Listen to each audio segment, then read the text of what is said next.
Ahora sigamos con la siguiente parte de este video.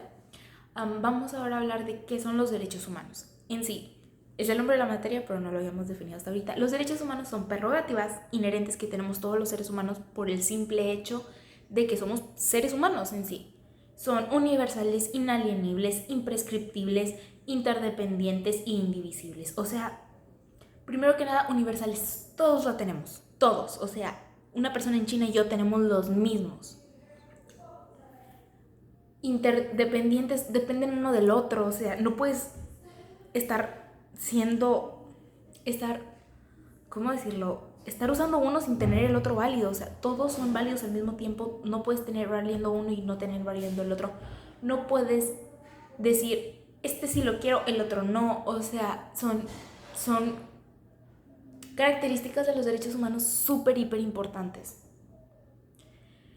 Y esa es una definición, pero según lo que es la CNDH, dice que los derechos humanos son prerrogativas sustentadas específicamente en lo que es la dignidad humana y son sumamente importantes, indispensables para el desarrollo de todas las personas, para que todos tengamos un desarrollo de manera integral. Y en sí, estas no se deben de confundir en sí con lo que son los derechos subjetivos, que son las facultades que podemos ejercer voluntariamente. Los derechos humanos son obligatorios, o sea, un derecho subjetivo puedes decidir si lo usas o no, mientras que un derecho humano es obligatorio y es exigible, o sea, un derecho subjetivo no es de ese tipo, o sea, son diferentes. Y ahora vamos a hablar también de lo que son los derechos fundamentales y los derechos humanos, que son diferentes. En sí, un derecho fundamental es un derecho humano que está reconocido en la ley. Entonces, aunque los derechos humanos y los derechos fundamentales son diferentes, puede haber derechos humanos que no sean derechos fundamentales. Y puede haber derechos fundamentales que tal vez realmente no son derechos humanos. Aunque derechos fundamentales es un derecho humano que se le conoce como un derecho humano positivizado, porque viene dentro de todo el marco legal, de todo lo que hay de leyes. Y las garantías individuales son otra cosa. Las garantías individuales son los medios por los cuales podemos hacer valer nuestros derechos humanos. Y algunos ejemplos pueden ser el juicio de amparo, la queja ante la CNDH, que son, o sea, algunos de los medios en los cuales podemos hacer valer nuestros derechos de una manera, pues, correcta, o sea, de exigir que se nos haga valer, que no nos quedemos con el voy a intentarlo, voy a hacerlo, o sea, hacerlo de verdad.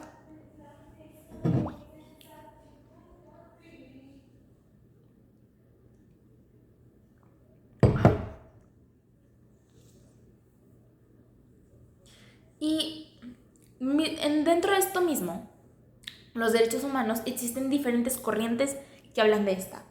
El ius neutralismo, el ius positivismo, el ius garanticismo, el historicismo, o sea, hay muchas, ¿cómo se llama? Lo acabo de decir, varias corrientes. Existen diferentes corrientes. En este caso vamos a hablar de 4, que es la ius neutralismo, el ius positivismo, el historicismo y el ius garantismo. O sea, el ius neutralismo son los derechos que derivan de la naturaleza humana. O sea, derivan simplemente porque eres humano. Y es una de las maneras en donde se pueden ver los derechos humanos o cómo se llegaron a ver los derechos humanos. Después está el ius positivismo, que es cuando el Estado los reconoce que en sí son derechos fundamentales. Y después está el historicismo, que son producto del desarrollo histórico, son producto de lo que va pasando en la humanidad, en su historia, que estos van llegando. Y el iusgarantivismo no se basa en sí en reconocerlos, sino que deben de estar garantizados y protegidos, protegidos jurídicamente. O sea, no solo basta que los reconozcamos, sino que se deben de garantizar y se deben de proteger jurídicamente. O sea, que haya medios por los cuales podamos proteger estos derechos. Y, o sea, desde que se implementó la Constitución en 1917, México se ha evolucionado en el tema de los derechos humanos demasiado. En el 2001 y en el 2006, creo yo, se reconocieron temas como la no discriminación, los derechos de personas con discapacidades, o sea, se reconocen muchas cosas entre esos años y en esos años, pero cuando realmente hubo un gran cambio fue en el 2011, después de todo el tema de Radia Pacheco y de los casos Campo Algodonero y de todos esos casos, por fin se hizo un cambio en nuestra Constitución. Y con esta reforma tan grande, pero tan importante, empieza a incorporarse los principios de pro persona, el control de convencionalidad y la obligación del Estado a respetar, proteger, garantizar y promover los derechos humanos, que ahorita son las obligaciones generales de todos, de todo el Estado mexicano. Todo el Estado mexicano, todas sus autoridades tienen la obligación de respetar nuestros derechos humanos, de simplemente, hacerlos valer y simplemente respetarlos, no hacer nada que los vulneren y de protegerlos, asegurar que los tengamos, que los garanticen, que nos los promuevan, que nos hagan conocer qué tantos derechos tenemos. No es simplemente el hecho de decir, ok, estas cosas, sino de que debemos de conocerlas. Y en sí, la interpretación de estos derechos humanos se basa en ciertos principios, como lo hemos mencionado, la universalidad, la indivisibilidad, la interdependencia, la progresividad. Existe un principio que en sí es el principio de progresividad, que los derechos humanos no se pueden ir para atrás, sino que siempre tienen que ir evolucionando para hacia adelante, no te puedes ir para atrás. Y lo que buscan en sí es evitar que se violen de nuevo los derechos humanos, un derecho humano que ya fue reconocido. Entonces lo que quieren es que se puedan valer siempre, sino que no solamente, ¿cómo decirlo? No simplemente que valgan un tiempo y que después llegue una autoridad y se dé cuenta que le está afectando en su poder y que no quiere que le afecte, decir, pues los quito. No, es una manera de protegernos como población a nuestros derechos humanos, el hecho de decir, ok, vamos a poner este principio para que no lo puedan violar y sigamos teniendo siempre esos derechos. Quiero regresarme un poco a las obligaciones generales del Estado, que no las expliqué del todo como las quiero explicar. Que, el Estado tiene esas obligaciones y en sí respetar es no interferir. No deben de interferir con los derechos humanos. Deben de dejarlos ser, que se nos valgan, no deben de interferir para que se violen. Deben de respetarlos simplemente, deben de hacerlos valer en cualquier momento. Y proteger es no solo protegernos cuando se violen, sino protegerlos también es prevenir que los violen. Prevenir que nos hagan una violación a nuestros derechos humanos, que nuestros simples derechos humanos pueden ser nuestro derecho a la vida, nuestro derecho a la libertad, que simplemente, como lo hemos visto en Campo Algodonero, se les privó de la libertad, se les privó de las vidas a esas niñas. Entonces es el hecho de decir, todo eso está pasando y debemos de promover que eso no pase, debemos de proteger que no pasen esas cosas, y aunque pasan, debemos de asegurarnos que se haga justicia. Y garantizar es que la obligación general de garantizar es que existan los mecanismos para ejercerlos. No solo decir, sí, aquí viene en la ley, pero que existan los mecanismos para que se puedan utilizar. Asegurarse que hay escuelas para el derecho a la educación, que existan todos esos medios para poder ejercerlos y exigirlos. Y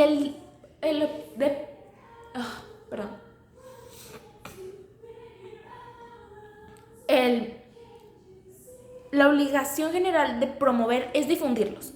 En sí es difundir y educar a la población.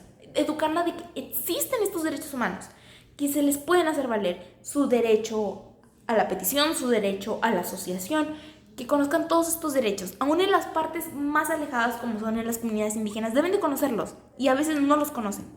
Entonces yo creo que como sociedad deberíamos de protegerlos, de promoverlos. Creo que deberíamos de hacer una campaña para que se les promuevan a todos y todos conozcamos nuestros derechos y no tengamos que vivir violaciones sin saber que son violaciones, sino que podamos vivir en un mundo en donde sean simplemente respetados. Y después están las obligaciones particulares de los estados, que son prevenir, investigar, sancionar y reparar. Y en sí, cuando queremos decir prevenir, es de que podamos encontrar formas en donde no se les violen. Asegurarse de decir, aquí se los pueden violar, apoyar para que eso no pase. Y investigar si llegan a violarlos, si llega a pasar esa violación, se investigue a fondo, se investigue y se les repare. Y sobre todo sancionar, porque el sancionar esas violaciones genera un impacto en los agresores, porque es el hecho de decir, o sea, no soy inmune, o sea, si violo derechos humanos, va a existir una consecuencia hacia mi persona, económicamente, de cárcel y todas esas situaciones. Profe, perdón, que suena el canto de fondo de mi hermana, perdóneme. Y, o sea, y después está reparar. Y se puede reparar mediante restitución, que es regresarlo a la manera original que estaba antes de toda la violación a los derechos humanos. También está la rehabilitación, que es cuando se le otorga a los que sufrieron los daños o a los familiares ayuda psicológica y una rehabilitación médica, un apoyo médico que el Estado debe de pagar. Y también está la satisfacción, que es como se llama, que en sí el Estado está reconociendo que pasó algo y que ellos tuvieron la culpa, y se puede hacer mediante ¿cómo se llama? Se me fue la palabra. Mediante monumentos hacia esas violaciones para que se recuerde que no debe de volver a pasar. Y también está el de garantías de no repetición, que es en donde la autoridad va a atacar a la causa, va a ir a hacer capacitaciones al Estado, a las autoridades, para que todos puedan aprender de esas cosas y no vuelva a pasar, y todos puedan tener esa protección realmente a sus derechos humanos. Y la última es la indemnización, que es un pago económico por daños materiales e inmateriales, como pasó en el caso de Campo Algodonero, que fue que se les pagó a las familias por la pérdida de la vida. De esas es el inmaterial, por todo lo que ella pudo haber vivido y todo por lo que ellas pudieron haber vivido. Todas esas familias recibieron un apoyo económico, recibieron no un apoyo, una reparación económica. Y también en el caso de cosas materiales, como de que rompieron no sé qué cosas, se destruyeron ciertas cosas, que se repararon, o sea, dicen, no, o sea, sí la regamos, o sea, y vamos a pagar esto para que no vuelva a pasar y todo eso. Y en sí, los derechos humanos tienen clasificaciones. Y puede ser desde conocidos como la clasificación de derecho a la igualdad, que es como la prohibición a la discriminación y un trato digno, y que no se les discrimine pues a la gente de otra raza, a los indígenas, y eso está en los artículos 1, 2 y 4 de nuestra Constitución. También ahí se puede ver también la protección de que no se diferencie un hombre de una mujer, o sea, que todos seamos iguales ante la ley. Y también están lo que son los derechos de libertad, que protegen las libertades de expresión, de culto, de tránsito, y esos están en los artículos 6, 7, 9 y 11. Entre otros, según yo, hay otros artículos que también hablan de libertades, y esos son los que ahorita se me ocurren. Y está el de seguridad jurídica, que es donde garantizan que todos tengamos un juicio, que se respete lo que es el debido proceso, y eso está en los artículos 14, 16, 17 y según yo el 19 también. Y también está la protección a nuestros derechos políticos, del derecho a votar, a ser votado, a participar en asuntos públicos, que estos pueden ser, aunque son considerados hasta de cierto punto derechos humanos, estos en México valen si eres mexicano algunos. El de ser votado más que nada es para mexicanos y no tanto para los extranjeros, porque los cargos públicos deben ser de gente mexicana. Y esto, según yo, está en el artículo 35 de nuestra Constitución. Y el derecho a la propiedad, sobre el tener propiedad y el uso de la tierra y todo eso, está exclusivamente en el artículo 27 de nuestra Constitución. Y los derechos sociales como la educación, la salud, el trabajo, la vivienda y otros están en el artículo 3, cuarto, y en el trabajo también está el 5 y el 123, que en el 5 es la libertad de escoger tu profesión y todo eso, y en el 123 es un trabajo digno, que el 5 también puede ser en el de libertades. Y también los derechos se viven clasificados. están los de primera, segunda, tercera y cuarta generación. O sea, hay 4 generaciones de derechos humanos. Los de primera generación son civiles y políticos que se originaron después de la Revolución Francesa. O sea, por la Revolución Francesa surgen esta generación de derechos humanos que en sí son los civiles y los políticos, que son como tienes y los que tienes por ser simplemente parte de un pueblo. Y los de segunda generación son los derechos sociales, económicos y culturales. Y esos surgen después de la Revolución Industrial. Y después están los de tercera generación, que son los derechos colectivos, que son como el medio ambiente y la paz. Y los de cuarta, que son los derechos digitales y a tecnología, que en eso se encuentra el internet, que está en el artículo 6 de la Constitución. Y... perdón.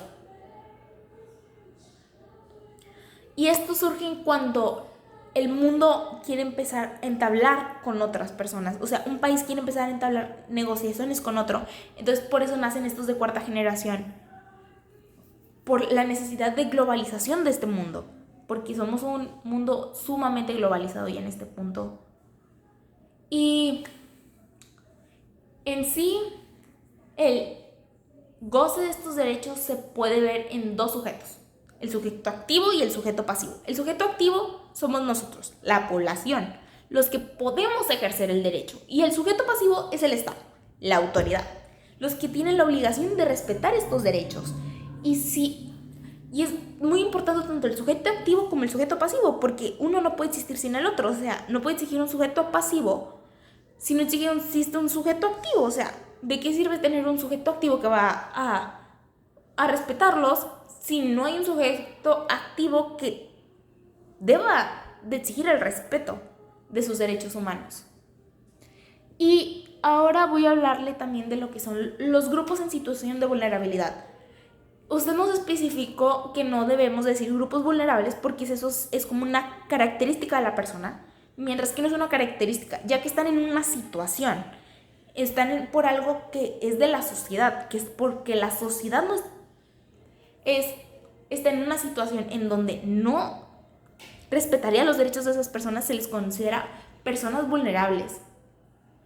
Se les considera que no son personas vulnerables, sino que son personas que están en esa situación, que no decidieron tener esa situación. O sea, simplemente a veces porque nacieron de esa manera la tienen, que es como el caso de algunos ejemplos de grupos de vulnerabilidad, grupos de situación de vulnerabilidad. Están mujeres, pueblos indígenas, personas con discapacidad, migrantes, niños, niñas, adolescentes, personas privadas de la libertad y personas de la comunidad LGBTQ+, o LGBT+, ya no sé cómo se llama, le cambian un chorro al nombre. Y, o sea, el Estado debe de protegerlos, pero no solo el Estado no solo debe protegerlos, sino también nosotros. O sea, debemos de asegurar que no se les vulneren sus derechos, pero a veces somos nosotros los que se los vulneramos, porque simplemente los discriminamos o los tratamos mal por no ser iguales a nosotros.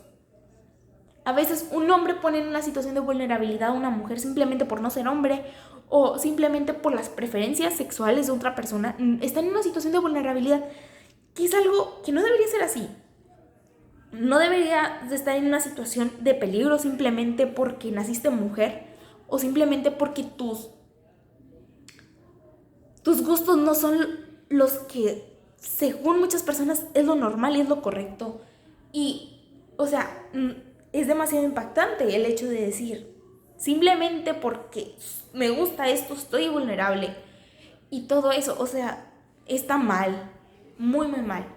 Y también están los grupos de atención prioritaria, que como usted nos decía, es que cuando una persona cae en varios grupos de situación de vulnerabilidad, se le conoce a alguien de atención prioritaria, como son niños, adolescentes, niñas, niños, adolescentes, niñes y demás.